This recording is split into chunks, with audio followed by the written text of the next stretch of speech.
চেন্নাইয়ে হরিশ্চন্দ্রপুরের এক পরিযায়ী শ্রমিকের রহস্য মৃত্যু। ৮ দিন নিখোঁজ থাকার পর রেললাইনের ধারে জঙ্গল থেকে উদ্ধার ক্ষতবিক্ষত দেহ। খুন করা হয়েছে অনুমান পরিবারের। একমাত্র রোজগেরে সদস্যের মৃত্যুতে অথৈ জলে পরিবার। ২ নাবালক সন্তানকে নিয়ে দুশ্চিন্তায় পড়েছে স্ত্রী। মৃত শ্রমিকের নাম আলমগীর আলম ২৯। তার বাড়ি হরিশ্চন্দ্রপুরের মশালদহ বাজারে। কয়েক মাস আগে চেন্নাইয়ে কাজ করতে গিয়েছিলেন আলমগীর। ৯ দিন আগে আরেকটি কাজের জন্য হায়দ্রাবাদ যাওয়ার কথা ছিল তার। ট্রেনে ওঠার আগে স্ত্রীর সঙ্গে ফোনে কথাও বলেন, কিন্তু তারপর থেকে তার আর কোনো খোঁজ নেই। পাওয়া যাচ্ছিল না ফোনেও।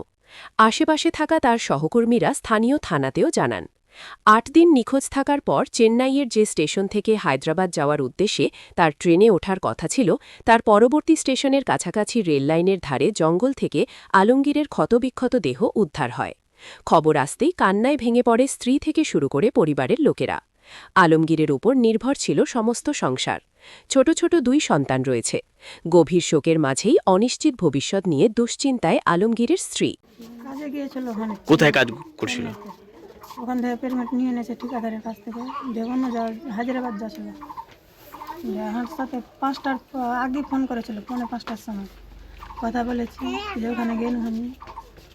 আমি ফের বললাম কি টাকা পয়সা আছে? হ্যাঁ আছে টাকা। তো আমাকে এখানে পাঠাইলে তো আমাকে দেবে না কিছু, আমাকে কিছু দিতে, আমি খরচ করতাম ওখানে যাবো। তো কিছু ঠিক আছে, সকালে পৌঁছবো তখন ছাড়বো, টাকা পাঠাবো।